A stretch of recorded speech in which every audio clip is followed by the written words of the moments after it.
Welcome to another edition of Word on the Street. Today we have the honor of meeting with the Chairman and CEO of Ballad Health, Alan Levine. Alan, you have just a few minutes ago you were talking to me a little bit about your public reporting to bondholders, a recent filing. Can you talk to me a little bit about that? Yeah, I mean, every quarter we're very transparent. Mm-hmm. We report our financials, our balance sheet. We provide management assessment of the conditions in the market and what's going on. And we just finished our year end with a $26 million positive operating margin. That's about a 1% margin, so it's not a big margin. But, you know, ironically, as we were reporting this quarter and year end, just today, one of the large, very stable health systems in the country, Providence Health, just announced they're laying off 1,800 people. Recently, Vanderbilt University Medical Center announced they're laying off more than 600 people. Ballad has been able to avoid that. You know, we've been very, I think, focused on our stewardship of these assets. Mm-hmm. We've been criticized for some of the decisions we've made, but they were prudent financially. They were prudent in terms of improving quality of care.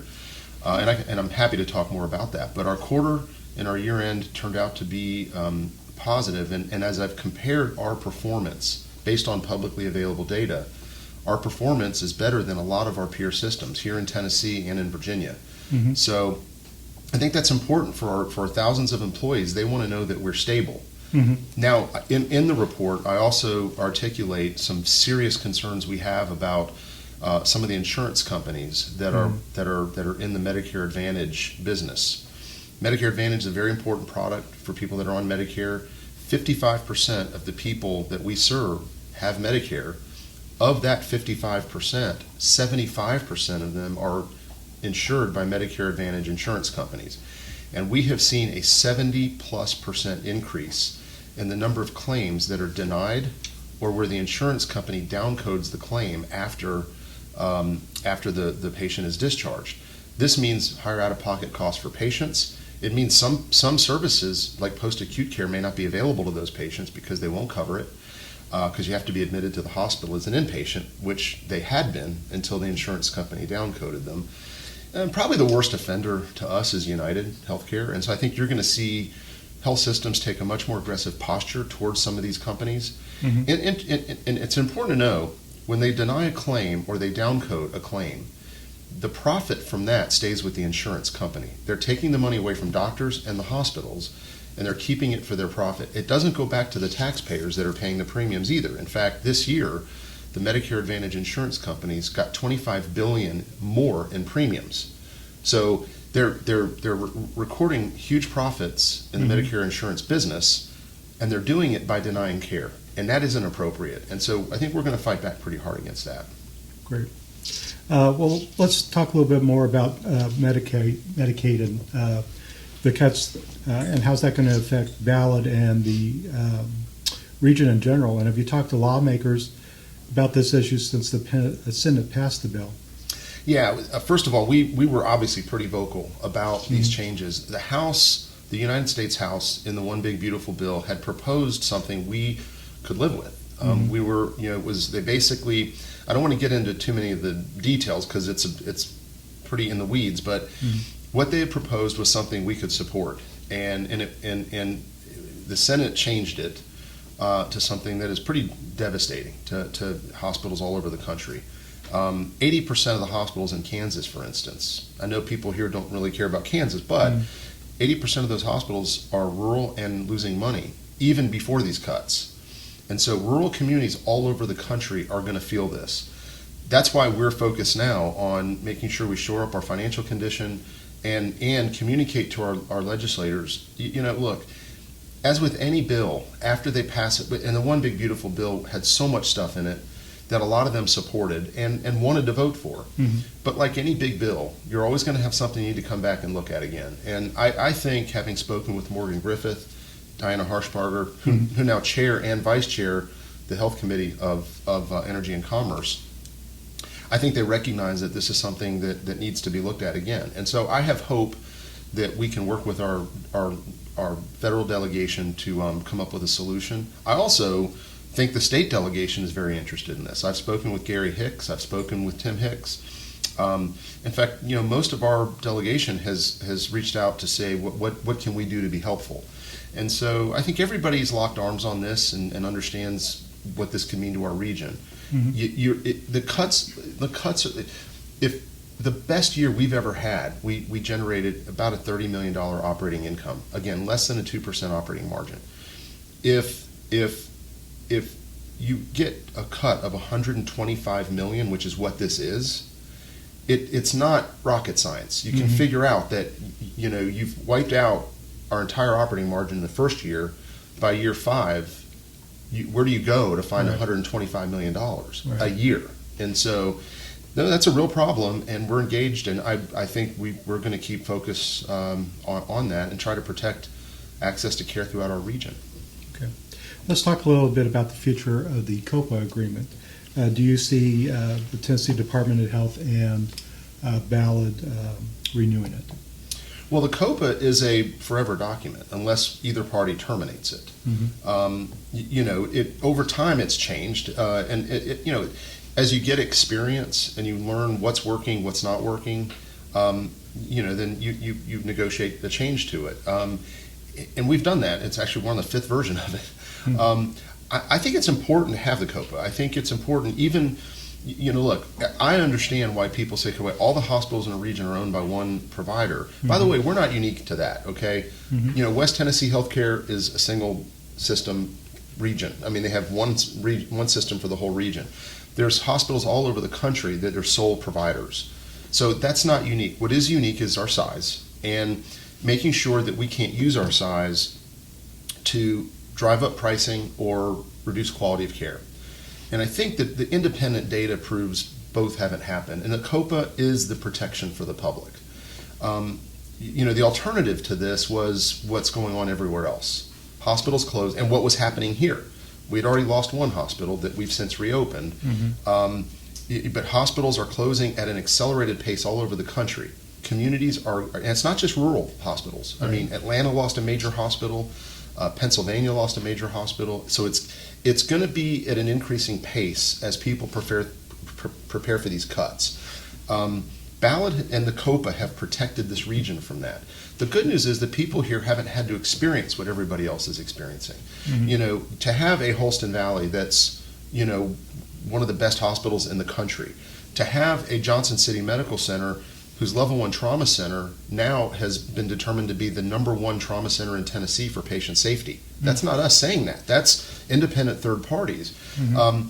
A study was just published in an international journal studying our trauma consolidation. And I know we got a lot of criticism when we did it.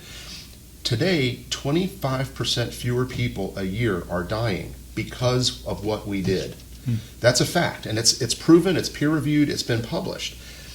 If we'd have listened to the noise and the social media chatter, mm-hmm. 25% more people would be dying today. Okay, and so, I think what I've always shared with our team is, look, the decisions we make are going to often not be popular. Our board knows that. Our board, they all live here. Scott mm-hmm. Niswonger is somebody who cares deeply about this region, right. and others that are on the board, representatives from Eastman. These are people that care deeply about their employees and the people in this region. They've been lockstep with us on these decisions because they look at the data and they understand the reasons for these decisions. And, we made a decision 3 years ago with the nursing shortage to make major investments in our staff. We've added 13 child care centers for the region because majority of our nurses are now below the age of 35. So, that's important to them. Mm-hmm. Yeah. So these are things we've done, and they're working. And it was a very difficult last few years. People saw wait times going up. They saw shortages. And it wasn't just healthcare. This was happening, whether it was a restaurant or there's labor shortages. Right. And so the advice I've given my team is focus on the plan, execute on the plan. The rest will take care of itself. And now you're seeing our Google reviews higher than places like Duke. And it is working. It's just, it takes time. And frankly, if somebody experiences a long wait time, it doesn't matter if we're doing better than others. They still experienced a long wait time. Right. And so that's a challenge for everybody, but we're actually performing better than these peers I mentioned. You mentioned wait times, and a lot of calls that we receive in the newsroom are from people frustrated about wait times. Yeah. So what can you talk to me a little bit about that? After I'd say probably 2021, if you go back and look at the news clips back then, I predicted a labor shortage. I said we're going to have a shortage because we saw what was happening with the turnover as nurses were just getting exhausted during COVID. Right. And the number one thing that happens when you have a staffing shortage is wait times go up. And the reason the wait times go up, it's primarily in the emergency department. When somebody comes into the emergency department, they're sick, and they want to be seen. And the number of times I've heard, well, I've been waiting longer than the person that just went back. Right. Well, the reason that person went back before that other person did was because they either had a life-threatening illness or their situation was much more serious. Now, if you're the person that had to wait longer, that's of little consequence. You're still waiting longer. And so we've tried to do everything we can to reduce the number of ER visits. We've accelerated services upstream of ER, like through Appalachian Highlands Care Network.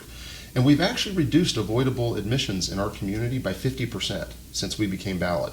That means 50% fewer people have had to go to the ER and be admitted to the hospital. And that's through a collaboration with all of the doctors in the region. But at the end of the day, if you don't have enough staff upstairs, it's unsafe to admit patients from the ER to upstairs. They're safer staying in the ER until a properly staffed bed is available. So what happens if you short-staffed upstairs and patients are staying in the ER, that backs up your ER. And all of that is done for patient safety reasons, but it's still an issue for somebody who's waited. Now, I will say this. After COVID, in 2022, our nursing turnover spiked to 28% for 2 straight years, which was still below the national average, believe it or not. The national average nursing turnover went north of 30%. So our focus has been address the staffing shortage, and as we replace those nurses, the wait times will get better. If you go compare, let's say Holston Valley, Johnson City Medical Center, and Bristol, if you compare their ER wait times on the publicly available data, you'll find that our wait times are at or below the national averages. They're below peers like UVA, University of Tennessee, Carilion, Vanderbilt. So we're doing better, but we're not necessarily where we want to be. That's partly why we announced a $60 million new ER project at Johnson City Medical Center. That's the ER that's had the biggest challenge because of its configuration. It's an old ER, and they're working now on the plans, which will expand the number of rooms, will expand the waiting space so that it's not quite as cramped. Will expand, obviously, upgrade and bring all the newest technology. So that will help with the nursing turnover. That's a $60 million project is effectively could be the cost of a small hospital. So the turnover's actually gone down, correct? Yeah, our turnover through the end of the year was 12.9%, which is substantially below the national average, which is 14 or 15%. And in July, which we haven't reported yet, but for July, it was down to 8.9%. I'm not going to call that a trend yet, but even if it were 12.9%, that by itself is the lowest turnover Ballad, Wellmont, or Mountain States ever had. So the strategies we've deployed to reduce the turnover have worked.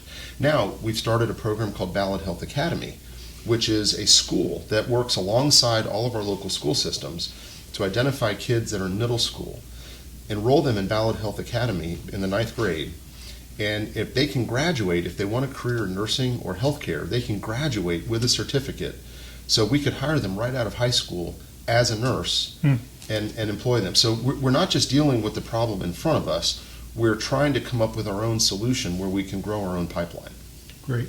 What's Ballad doing to try to attract specialists? Hard to find specialists. So I'm going to use urology as an example. That's a horribly short. It's an area where there's a horrible shortage nationally. In fact, I think the United States is producing about 300 urologists a year throughout the whole country. And of the currently practicing urologists below the age of 45, only 7% are practicing outside of metropolitan areas. So rural communities have a very hard time recruiting and retaining urologists. That's one of the worst specialty areas we know. And so we're talking to ETSU right now about developing a urology residency program so we can train our own. But as to specialists, an independent group out of Knoxville has done a study of our physician recruitment efforts at Ballad since we became Ballad. We've actually recruited 800 new providers to our region since 2018. 700 of them are in various specialties, 100 are in primary care. Of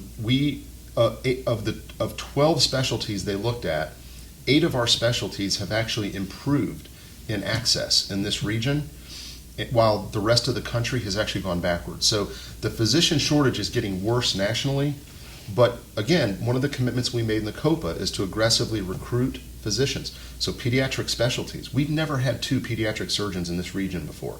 We now, since I think 4 years ago, we've had 2 pediatric surgeons who work together to make sure that we have trauma surgery for children.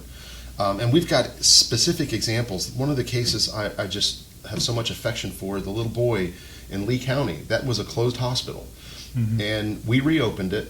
That little boy's brother, I think he's 9 or 10 years old, his little brother shot him in the heart with a pellet gun by accident. Our team up there got him stabilized, and because of our trauma system, got him to Johnson City Medical Center, where they were able, because of the investments we've made, they removed the pellet from his heart, and they found a congenital defect in his heart while they were in there, collaborated with Vanderbilt, got him to Vanderbilt, and today that little boy's healthy. He would have died had we not had that trauma system in place and not had those pediatric surgeons in place. Pediatric orthopedic specialty surgeon.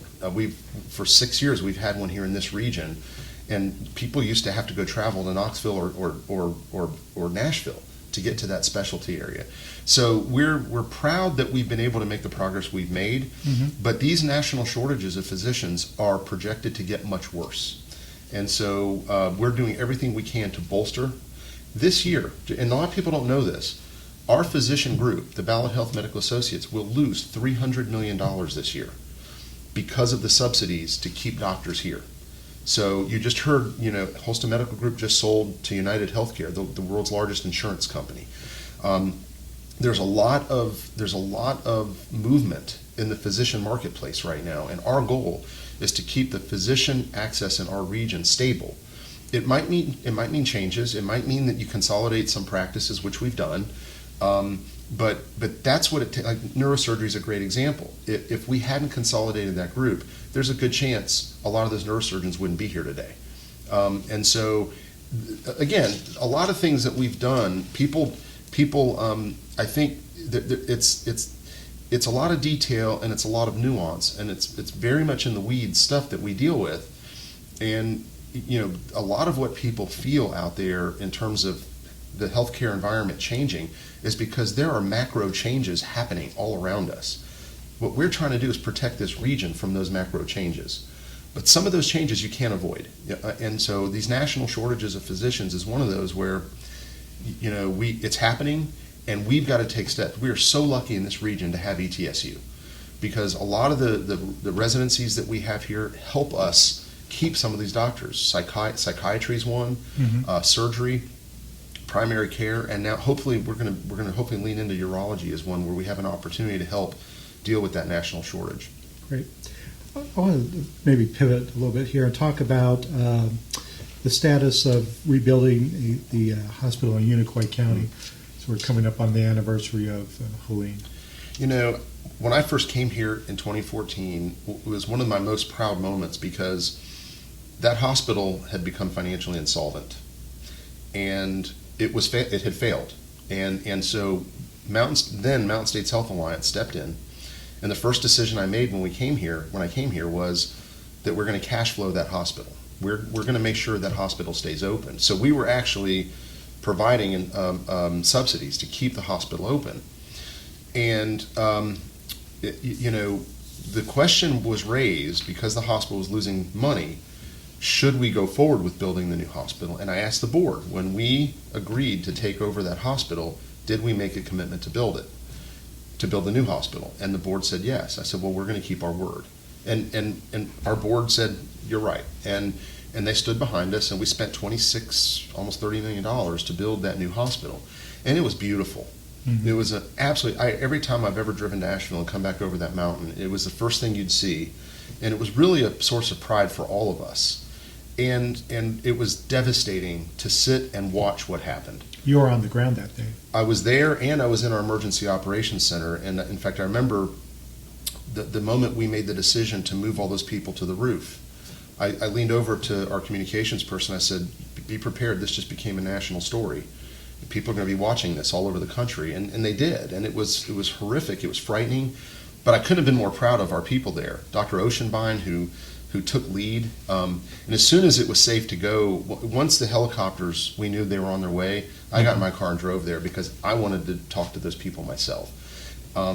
So our strategy is to build a new hospital. We want to now, and we had made the commitment to build a new hospital after it flooded. Immediately, we said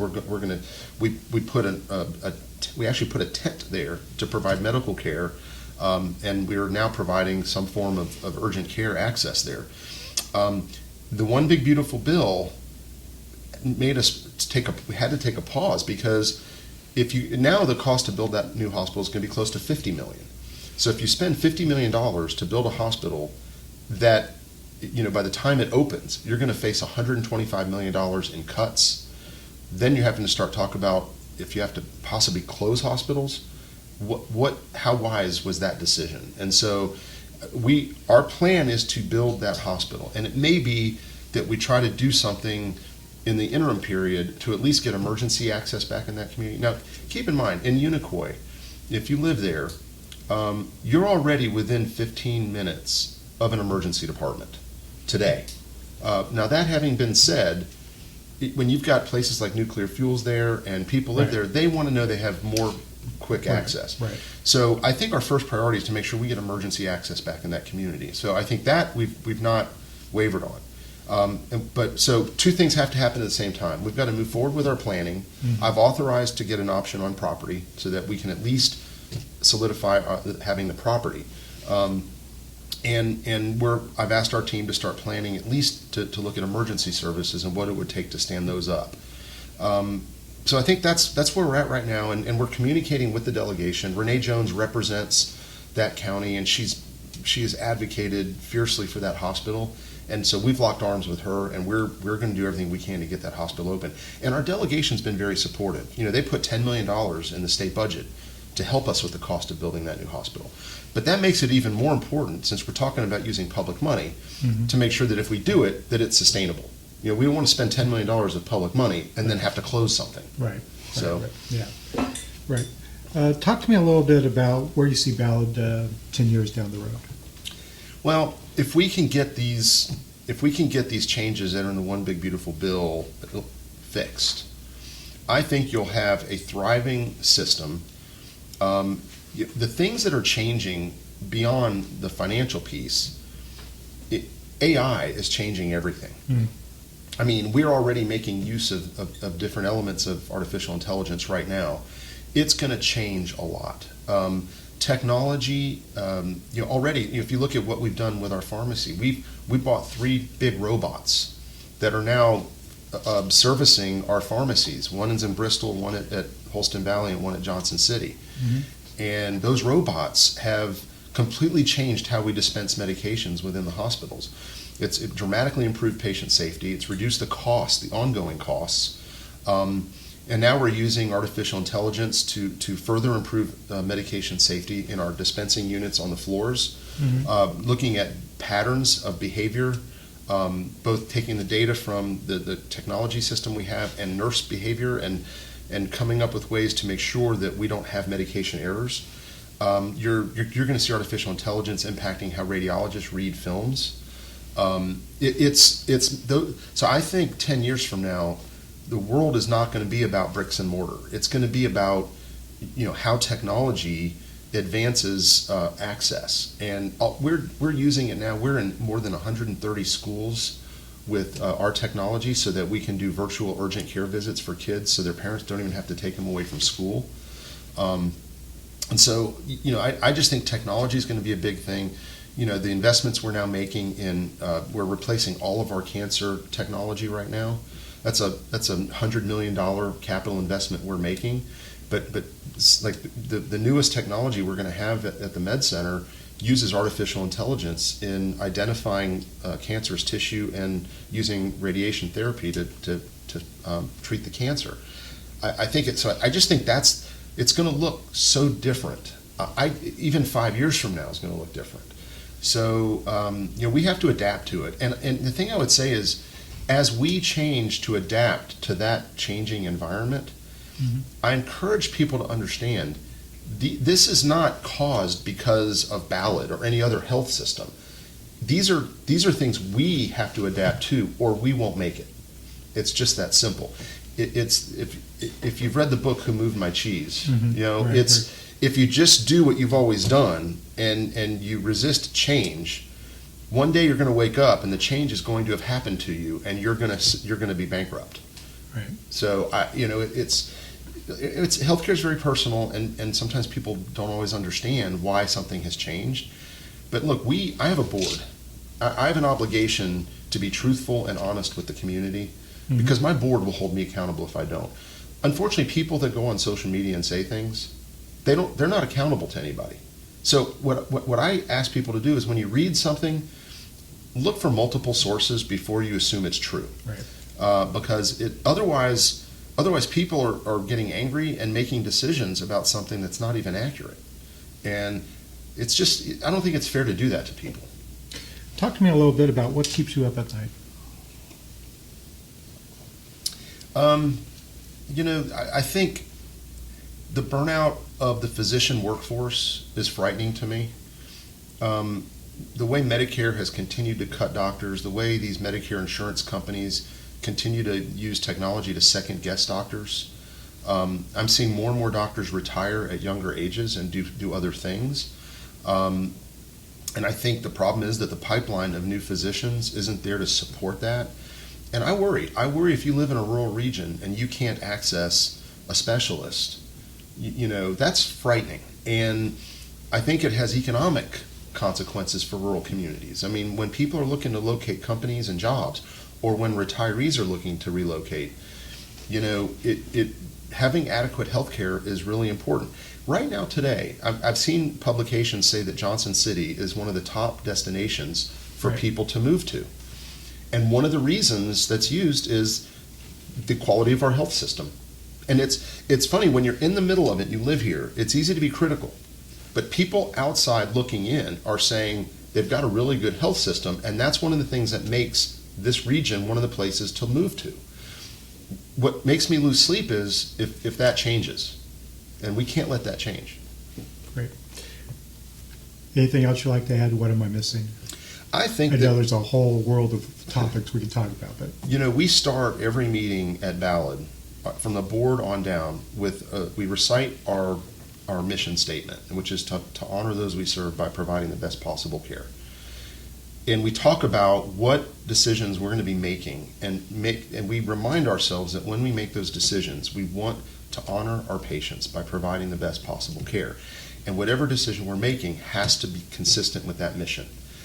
And I would tell you, when I look at my board, every board meeting, or when I communicate with them between board meetings, that's really what the conversation is all about.